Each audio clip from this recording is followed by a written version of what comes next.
Hey guys, so we're really close to 1.15. Content creators have just got the brief through for what's coming. There's always a few kind of tweaks or maybe extra bits and pieces that are dropped or more detail that's dropped when the actual patch is released. But this gives us now a really good confirmed view of what's coming in 1.15. Also, it feels like it's going to be next week. So let's go through some of this detail then. 1.15, what we're going to see. Great, something we've been asking for ages. When the clan boss is killed, it becomes invincible, has infinite HP, which means that everybody in your clan will be able to go for as many top chests as they want. It also means that if you've got some massive hitters in your clan, it's not going to kind of steal loot from everyone else. It means that you're not going to have these kind of people leaving your clan because they're pissed off, basically they didn't get any loot.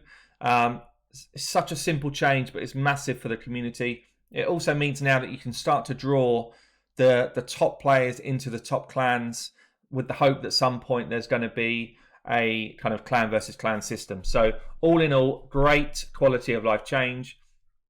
I know you're going to ask, guys, when the clan boss moves below 50% HP, he will change affinity as always. That affinity will change for the rest of his existence for that day. So let's say we move to a spirit affinity and it's everyone's toughest clan boss, or most people's. Everybody that's going next in your clan is going to just face spirit affinity. So you still need some sort of organization to deal with that. Obviously, some people are going to get the raw end of the stick with that, because some clans, the guys are just going to go 2-key and everything all the way through. But yeah, bear that in mind. Whoever's leading clans, you still need to have some sort of reign of control over where people spread their damage. I would suggest, if it's me running clans and you've got people that want to hit Ultra Nightmare and Nightmare, or perhaps Nightmare and Brutal, ask them to use a key on each of those early, 1 key on Void, and then 1 key when it changes affinity. Is the way I would suggest you do it. So that is Clan Boss. Good change, and that is going to help people get more rewards. So the next one is player levels. Player levels are now going to go up to 100. This for me is lunacy. Absolute ridiculous decision. All of the content creators have given tons of feedback to say this is a stupid idea. Why are you doing this? Unlike every other game in the world. Basically, you can now go up to a level 100. Fine, no issues with that. But energy will not increase past level 60. I mean, like, what? Game designers, what are you even thinking with this change? Look at every other game that exists. Every time you increase your player level, you get a benefit for it. It's the whole kind of, it's the give and take. Yeah, they say you're going to get a reward for hitting level 65, 70, etc., etc. That's not enough. We need energy for these level changes. We're still pushing back now, guys. All of the content creators cannot believe that there's not been some sort of change with these notes coming out. We 100% thought that they would change it with the feedback we've given. It's insanely stupid. It's the most stupid thing I've ever read in patch notes. And I've read some pretty dumb stuff. This is a stupid one, because what's going to happen? 80% of the player base are going to be pissed off about the patch coming out with this, when it should be a positive patch message. So just don't do stupid stuff like this. It absolutely bloody pisses me off. Why would you do this? It's so easy just to add an extra 5 energy, or even less, 2 energy per level 5 cap. And then people might say, I didn't feel like it was that much. And in the end, you've given people another, 15, 20 energy to use a day. 1 more run of dragons to use a day. Come on. Ridiculous this is. Absolutely stupid. It's just like, it blows my mind that they can be so dumb with some of this stuff. Especially when it feels like we've turned a real corner. Game's getting more and more positive. Monthly patches. And then they drop something so stupid. Anyway, let's move on. Next one, tournaments. So there's going to be an Arena Onslaught tournament. So similar how we get like the Dragon tournament and the Ice Golem tournament, all that sort of stuff. Arena's going to be in the mix. It's going to be down to how many wins you secure in that time period. It's not a new feature for me. It's just they've added a different tournament mode. I'm not really big on this. Arena also will not launch on the exact day. Yeah, it doesn't matter. It's just another tournament. It's nothing new. So I guess it's worth dropping in here on Arena. So there's not going to be massive changes right now. I do know that there is going to be a new game mode in Arena that's going to be due out. We're waiting to get some more information on it. Hopefully we'll get some more information in the next few weeks. But it looks like it's going to be a 3v3, a bit like on the roadmap. We talked about it on the roadmap, I don't know, maybe months ago now. But yeah, there was certainly talk about it a while ago, but it looks like it's going to be some form of 3v3 Arena that's due to drop. I'm going to try and get some more information on that, and perhaps I'd really love, and I have been asking, I'd love to get just, you know, a brief chat with a developer or somebody that can kind of give us some real juicy detail around what does it look like, what's in the thoughts right now, you know, what does it look and feel like, is it clan versus clan, all these different kind of bits of information. I'd love to get some more info on. I'm pushing for it, so as soon as I've got anything more, obviously I'll drop a video to you guys.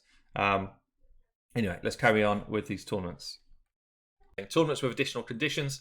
Some tournaments, I quite like the idea of this. Some tournaments will have specific conditions to complete.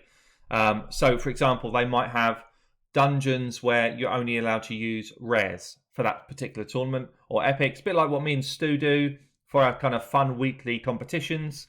They've taken that on board and they're introducing that throughout the game. Okay, so we've got some champion fixes here. Skull Lord.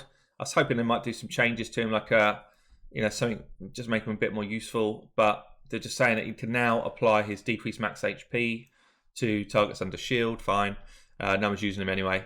Fushan's skill now properly displays the stat that his damage is based on. On how? Okay, didn't know that wasn't there. Following skills, I've got similar effects. So it's just fixes, nothing really changing around the champions. And then we've got some miscellaneous stuff. So gold for arena chests will now see a significant reward buff. I like this. I really wish so. So from what it sounds like is you're just going to get more items in the chest, which for me is not enough. They should filter through some of that plat reward into gold, or extend plat beyond 300 players. At the moment, it's not enough. They should also have at least 2 time windows that plat ends, or they should change the plat end window weekly. So today, let's call it 12 a.m. or sorry, 12 p.m. EST is this week. Next week it's 4 a.m. EST, then 8 a.m. You know, so it moves on each week, so that every time zone's got a chance to get good rewards.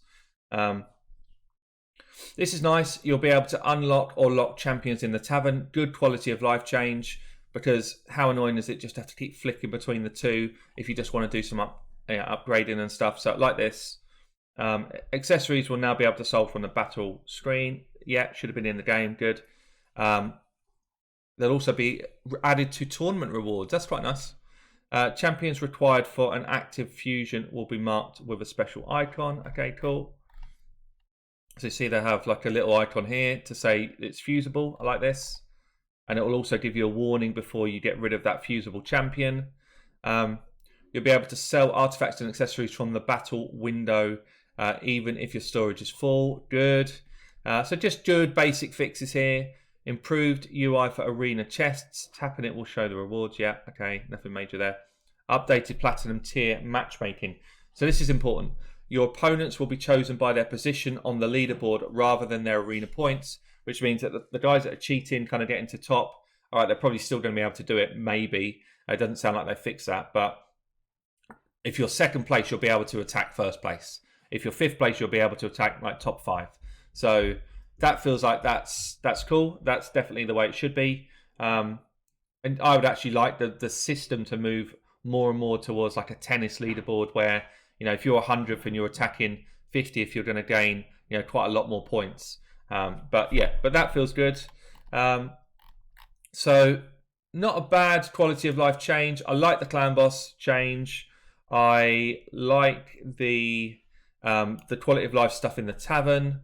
Doesn't feel like we've got anything major coming though, guys. I was hoping there'd be something a bit juicier for 1.15. Still a lot more quality of life stuff. Not any kind of champion rebalancing. Don't know, guys. Let me know what you think below. I've been Hell Hades, and this is 1.15.